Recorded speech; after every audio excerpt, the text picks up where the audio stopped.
Assalamualaikum Ustaz. Waalaikumsalam warahmatullahi wabarakatuh. Gimana caranya agar hidup kita tenang?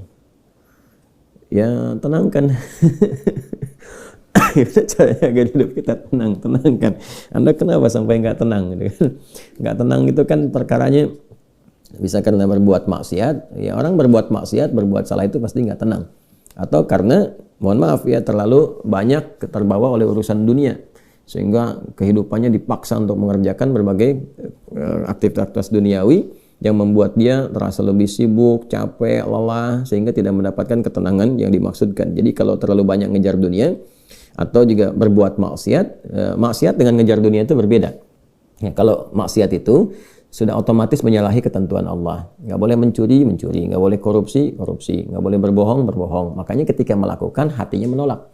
Karena di antara makna fitrah itu dan fungsinya adalah cenderung kepada kebaikan. Jadi ada fitrah dalam jiwa kita, di kolbu kita, itu disebut dengan fitrah taqwa namanya. Ya, Quran surah 91 Asy-Syams ayat 7-10, wa nafsin wa ma sawwaha fa'alhamaha fujuraha wa taqwaha. Nah, jiwa takwa ini yang mendorong kita selalu pada kebaikan. Ya, kejujuran, kesabaran, kemuliaan, dan menolak keburukan-keburukan. Karena itu kalau ada seseorang itu berkata yang tidak benar, dia berdusta, hati kecilnya pasti menolak. Itu nggak benar. Ya. Ada orang mau mencuri, misalnya kan, atau korupsi misalnya, itu terfikir berbuat yang nggak bagus, hatinya pasti menolak. Ada gejolak dalam dirinya. Nah, itu yang membuat dirinya nggak tenang. Nah, yang kedua, bukan maksiat, tapi terlalu banyak mengejar dunia, sehingga lupa dengan urusan akhirat, lupa dengan ibadah. Ya, dia bekerja formal, benar, dia nggak menyalahi aturan, dia nggak korupsi, tapi dia berangkat dari gelap, pulang gelap lagi, menempuh perjalanan, kerja lagi, kena kemacetan. Nah, itu potensial akumulasi ini menimbulkan kepenatan, kegelisahan, capek, lelah, sehingga muncul pencarian-pencarian. Nah, itulah dunia. Itulah dunia. Walaupun saat dia mengerjakan itu, dia mengerjakan tidak dalam konteks bermaksiat, tapi karena terlampau lelah mengerjakan itu dan penat, nah, rohnya kan menuntut. Di tubuh kita kan ada 3 bagian. Ya, ada fisik di bagian luar, kemudian ada akal ya di pikiran, yang ketiga itu ada hati, ada jiwa spiritual. Masing-masing harus mendapatkan porsinya. Ya, ini kalau bagian tubuh luarnya aja yang makan, fisiknya yang makan, mengonsumsi, tidur, istirahat. Ya, kemudian akalnya nggak pernah dipakai, nggak pernah belajar, nggak pernah baca, nggak pernah apa. Ini akalnya juga bisa protes, tumpul, nggak nyaman. Ya, sebaliknya juga, kalau dia misalnya ya makan, minum, kerja, aktivitas, olahraga, akalnya dipakai, dia baca dan sebagainya, tapi rohnya nggak pernah diberikan porsinya. Dia nggak pernah ibadah, nggak pernah sholat, nggak pernah baca Quran dan sebagainya. Maka ini yang generator kehidupannya, ini sumber ketenangannya, maka tetap akan gelisah. Karena itu ditemukan betapa orang pintar, ya kan, kerja keras dan sebagainya, tapi ya rohnya nggak terisi, banyak yang bunuh diri. Ya, di Jepang terjadi, itu kan.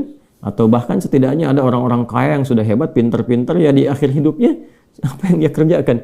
Ya cuma datang terapi, nanam kangkung, nanam cabai gitu kan, datangnya ini untuk mencari ketenangan karena rohnya nggak terisi. Maka Islam alhamdulillah ya agama yang sangat komplit, memberikan pencerahan sekaligus arahan dan pedoman dalam berkehidupan. Fisiknya dituntun, pikirannya juga dimotivasi untuk terus ditingkatkan, pintar sampai ke level yang tertinggi, dan rohnya diberikan porsinya untuk menunaikan ibadah sehingga mendapatkan asupan-asupan menu bagi rohnya. Makanya di kita kan ada sholat, ada puasa, gitu kan? Nah, kemudian ada baca Quran, itu untuk kebutuhan rohiyah kita, untuk memberikan ketenangan. Lalu fisik dipandu, bagaimana cara makan, bagaimana cara beraktivitas, dari mulai bangun tidur sampai tidur lagi kan diatur. Ya, lalu pikiran turun ayat-ayat untuk menjadikan pikiran itu terlatih kuat, kan, bahkan sampai ke level yang tinggi, jenius dan sebagainya. Turun ayat tentang Iqra, banyak baca, turun ayat tentang tadabbur, afala yanzuruna ilal ibili kaifa khuliqat afala yatadabbaruna al-Qur'an, turun ayat tentang riset, inna fi khalqis samawati wal ardi wa ikhtilafil laili wan nahari la ayatil liulil albab, gitu kan, dan seterusnya. Itu supaya semua terstimulus. Nah, jadi kalau ingin tenang, bagaimana cara hidupnya tenang? Seimbangkan 3 bagian tadi. Jadi pikiran kita dilatih supaya kuat, ya supaya tajam dalam berpikir dan mengarahkan bagian tubuh kita untuk bertindak secara benar. Tubuh ini dilatih ya dengan berolahraga, makan yang benar. Ayat-ayatnya banyak sekali. Ya ayyuhan nasu kulu mimma fil ardi halalan thayyibah. Hai orang-orang, hai manusia semuanya, hai orang-orang, hai manusia, silahkan engkau makan sesuai dengan porsi kebutuhan dari yang halal, sumber yang halal, cari yang menyehatkan. Itu di Al-Baqarah 168. Nah, kalau sudah sehat, tubuhnya sehat, dipakai aktivitas, olahraga. Kan banyak hadis-hadis tentang olahraga itu. Alimu auladakum bisibahati warnimaya, kata Nabi, ajarkan anak-anakmu olahraga berenang, atau dengan melentar, atau dengan memanah, atau dengan berkuda. Itu contoh-contoh yang real di era Nabi, yang kiranya bisa menyehatkan. Atau kita riset misalnya olahraga apa yang kira-kira menyehatkan, ya, yang senafas dengan tadi jenisnya. Jenisnya bisa berbeda setiap zamannya. Zaman Nabi nggak ditemukan misalnya olahraga futsal, basket, misalkan bola, apalagi jenis-jenis yang sekarang ada banyak atletik dan sebagainya. Tapi kan kita bisa meriset. Oh, ini renang ini apa saja nih manfaat-manfaatnya? Apa nanti olahraga sejenis yang kira-kira yang sama yang bisa dipraktekkan kekinian, atau olahraga yang berbeda tapi manfaatnya sama, melatih otot ini, menyehatkan yang ini, silahkan walaupun jenisnya nggak sama di era Nabi. Era Nabi misalnya dengan memanah, era sekarang misalnya dengan olahraga menembak gitu kan, sah-sah saja silahkan. Yang penting konsentrasinya sama walaupun dengan alat atau perangkat yang berbeda. Ya nanti kalau ingin dilatih lagi dengan panahan ya nggak ada masalah. Jangan disimpulkan begini kalau kalau panahan sunnah, kalau menembak misalnya bid'ah, nah itu sempit dalam berfikirnya. Ya, dan Nabi pun kan visioner. Di zaman Nabi mengatakan ajarkan anak-anakmu berenang. Berenang di mana? Di padang pasir. Ya kan? Kan tidak mudah mendapatkan tempat renang, ya kan? Nah, tapi kita tarik ke sekarang kan itu visi yang panjang. Kalau di riset, di berenang ini adalah olahraga yang menyehatkan otot ini, otot itu, untuk cedera, untuk saraf kejepit, untuk macam-macam misalnya. Nah, itu sesuatu yang bisa kita riset, lalu kita bisa keluarkan jenis-jenis baru yang mengambil dari manfaat itu. Itulah riset. Itulah riset. Nah, terkait dengan ketenangan ini, apa amalan pokoknya? Karena ketenangan bagian dari pikiran yang disupport oleh keadaan jiwa. Ya, intinya di kolbu, ketenangan itu intinya di kolbu. Jadi kalau kolbunya nggak tenang, hatinya nggak nyaman, hatinya nggak tenang, itu kebawa ke pikiran. Makanya orang-orang kena penyakit hati, sekalipun dia sehat tubuhnya, ya jenius otaknya, tapi kena penyakit hati. Dia kena penyakit iri. Ya, iri kan iri hati. Saya belum pernah dengar iri akal, iri pikiran, ya, atau iri mata, ya, iri kaki, iri tangan, nggak ada. Yang ada iri hati. Ya, dengki misalnya, ria, itu penyakit hati semua. Makanya orang dengki, orang hasad itu pasti hidupnya nggak tenang. Ya, orang berilmu, tapi dia kena penyakit hati, iri kepada orang berilmu yang lain, itu nggak tenang hidupnya. Ya kan? Orang kaya, tapi dia pendengki, kaya terhadap dirinya sendiri, ya, dan dia dengki dengan kekayaan orang lain, itu nggak akan tenang. Dia terus pikirin bagaimana melampaui orang itu, bagaimana supaya dia celaka dan sebagainya. Itu yang sangat berbahaya. Maka untuk menenangkan diri itu, amalan-amalannya tidak ada yang lain kecuali meningkatkan ibadah, meningkatkan amal soleh, meningkatkan ketaatan. Semua jenis amal soleh itu di Quran disebut dengan zikir. Dengan apa? Zikir. Salat misalnya namanya zikir di Quran. Disebutkan dengan zikir. Quran surah ke-20 Taha di ayat ke-14. Innani anallahu la ilaha illa ana fa'budni wa aqimis salata li dzikri. Sayalah Allah, kata Allah, tidak ada Tuhan yang layak dipertuhankan dan disembah kecuali saya. Ya, kemudian kata Allah fa'budni, maka setelah engkau bertuhan kepada saya, kata Allah, sembahlah saya. Nah, ini kalimat yang paling jelas sekali, nggak ada ambigu, terang, menyebabkan kita memahami bahwa ini kebenaran risalah Islam dari aspek ketuhanan. Ya, silakan Anda komparasikan. Ya, saya sejauh ini saya mengkomparasikan, melihat, membandingkan, saya tidak menemukan kecuali di Islam yang di dalam kitab suci mengatakan langsung Tuhannya langsung, ya, yang berkata saya Allah, kata Allah itu kan, ya, tidak ada Tuhan selain saya. Itu tegas sekali. Ya, menyebutkan saya Allah, nggak ada Tuhan selain saya, sembah saya. Dan biasanya kalau ada kalimat atau informasi yang pede jelas disampaikan, itu menunjukkan kekuatan dan kebenaran. Kekuatan dan kebenaran, karena Allah dengan sendirinya, dia kan meyakinkan, ya, kita semua dengan menegaskan sifatnya tegas. Dan karena memang ketuhanan itu hanya dimiliki oleh Tuhan yang benar. Nah, karena Tuhan yang benar itu mengatakan sayalah Tuhan, dengan pede mengatakan sayalah Allah, ya nggak ada Tuhan selain saya. Nggak mungkin ada klaim demikian kecuali dari yang memang benar, yang memang pede mengatakan itu, ya, karena benar, karena hak di situ. Ya, dan kemudian fa'budni, sembahlah saya. Ya, sembahlah saya. Dan kemudian dijelaskan menyembahnya bagaimana. Itulah indahnya dalam Islam. Tauhidnya diatur, ya, tentang Tuhannya. Dan kalau Anda misalnya begini, saya logikakan sederhana, ya. Orang-orang kan kalau nggak pakar, nggak punya kemampuan atau nggak sesuai dengan kualifikasi, nggak mungkin mengatakan itu kan. Ya, ada orang mengatakan misalnya saya adalah pesilat. Mana yang mau bertarung misalnya kan, atau beruji tanding dengan saya. Kalau dia bukan pesilat, nggak mungkin dia bisa mengatakan itu. Ternyata dia bukan pesilat misalnya kan, dia cuma pesilat lidah gitu kan, bukan pesilat tangguh, dan nggak mungkin dia mengatakan, pede mengatakan demikian. Ya, saya lah ahli kungfu misalnya kan, silahkan ada yang ingin tanding mengetes di kungfu. Kalau dia bukan ahli kungfu, nggak mungkin mengatakan demikian. Nah, ini Allah mengatakan dengan jelas, sayalah Allah, nggak ada Tuhan selain saya, sembah saya. Nah, bisa nggak ditemukan misalnya dimanapun tuh, termasuk di kitab-kitab yang disucikan, temukan. Ada nggak Tuhan yang mengatakan sayalah Tuhan, ya kan? Disebut namanya, sembah saya. Kalimat itu temukan. Ya, di Quran jelas. Kemudian fa'budni, sembah saya, wa aqimis shalah, dan tunaikan salat. Cara menyembah saya itu dengan menunaikan salat. Dan diatur. Ini indahnya dalam Islam tuh. Ya. Kemudian ditegaskan, saya Allah, saya Tuhan. Kemudian nggak ada Tuhan selain saya, kata Allah. Kemudian sembah saya. Cara menyembahnya pun diatur. Namanya salat. Cara mengerjakannya begini.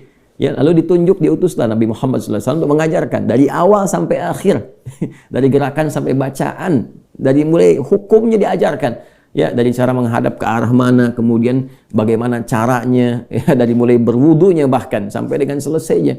Ya, ini menunjukkan bahwa risalah agama ini benar. Nggak mungkin kan diada-adakan demikian. Gimana cara bisa merekayasa seperti itu terjadi? Nggak mungkin. Ya, ini dari awal sampai akhir dan nggak ada kreativitas di situ. Nggak ada kreativitas dan semua sama. Ya, orang Arab demikian, yang bukan Arab demikian. Ya, jadi nggak ada ceritanya misalnya di Arab pakai bahasa Arab, di Indonesia pakai bahasa Indonesia. Ya, di Indonesia, di Sumatera pakai bahasa Sumatera misalnya, di Jawa pakai bahasa Jawa. Tidak. Ya, Quran mau dimanapun pakai bahasa Arab. Salat dengan cara yang sama, menghadap tempat yang sama. Tapi terkait dengan pertanyaan ini, teruskan ayatnya. Wa aqimis salata lidzikri. Tunaikan salat kepadaku, kan, sebagai zikir. Jadi salat itu disebut dengan zikir. Berdoa juga zikir. Ya, doa juga zikir. Quran surah ke-7 ayat 205. Wadhkur rabbaka fi nafsika tadarruan wa khifatan wa dunal jahri minal qaul, dan berzikirlah, berdoalah maksudnya. Zikir ini doa. Ya, berdoalah, mohon dengan sepenuh jiwamu, dengan ketenangan, gitu kan, mintakan kepada Allah dengan penuh ketenangan. Dan mohon dengan kekhusyuan, mohon dengan penuh harap supaya dikabulkan. Nah, silakan cek, bukankah saat berdoa itu ada ketenangan? Anda punya masalah, alih-alih Anda curhat di media sosial, gitu kan? Nah, kemudian Anda arahkan untuk berdoa dengan cara yang benar. Anda ke kiblat, wudu, minta dengan khusyuk. Bukankah saat berdoa tenang? Ya kan? Bukankah saat sholat itu Anda lebih tenang? Ya kan? Bukankah saat Anda baca Quran lebih tenang? Nah, baca Quran itu disebut dengan zikir, karena Qurannya disebut zikir. Quran surah ke-15 ayat 9. Inna nahnu nazzalna dzikra wa inna lahu lahafidhun. Kami telah turunkan Al-Quran sebagai zikir. Nah, Anda itu kalau baca Quran kan lebih tenang. Apalagi kadang terjadi begini, sedang punya masalah, terus kita buka mushaf random, acak tuh dibuka begini, tiba-tiba ayatnya sesuai dengan masalah kita gitu. Nah, baru baca aja udah tenang keadaan jiwanya. Ya, udah menyebut nama Allah baru bismillahirrahmanirrahim, sudah tenang. Ya, Quran surah ke-8 ayat kedua, innamal mu'minuna alladzina idza dzukirallahu wajilat qulubuhum wa idza tuliyat 'alaihim ayatuhu zadatuhum imanan wa 'ala rabbihim yatawakkalun. Ciri orang beriman itu kalau disebutkan nama Allah ada getaran konfirmasi di jiwanya, dan kalau dibacakan kepada ayat-ayat Allah bertambah keimanan. Iman itu kan sumber ketenangan. Ya, makanya iman itu berasal dari kata al-aman. Ulaika lahumul amnu, kan? Ya, alladzina amanu wa lam yalbisu imanahum bidzulmin, ya ulaika lahumul amnu. Orang-orang yang beriman itu kata Al-Qur'an, dan kalau imannya benar, maka akan mendapatkan ketenangan dalam jiwanya. Nah, ini kalau dibacakan Quran ada ketenangan dalam diri kita. Kita dengar orang lain baca Quran aja udah tenang, apalagi kita baca sendiri, ya kan? Apalagi misalnya zikir. Ya, zikir. Pas salat kita berzikir, kan amalannya disebut zikir, itu membuat kita tenang. Subhanallah, alhamdulillah, Allahumma antas salam, istighfar. Quran surah ke-4 An-Nisa ayat 103. Fa idza qadaytumus salata fadhkurullaha qiyaman wa qu'udan wa 'ala junubikum. Kalau Anda telah tuntas mengerjakan salat, maka berzikirlah. Ya, subhanallah, alhamdulillah, Allahu akbar, Allahumma antas salam. Ya, dari astagfirullah dulu awalnya, kan? Nah, itu membuat diri kita lebih tenang, lebih nyaman. Nah, itu semua amalan tadi disebut dengan zikir. Karena itu disimpulkanlah di Quran surah ke-13 Ar-Ra'du di ayat ke-28 ketika Allah berfirman, ala bi dzikrillahi tatma'innul qulub. Yakinkan pada dirimu. Ala itu harfu taukid, bukan hanya ikhbar.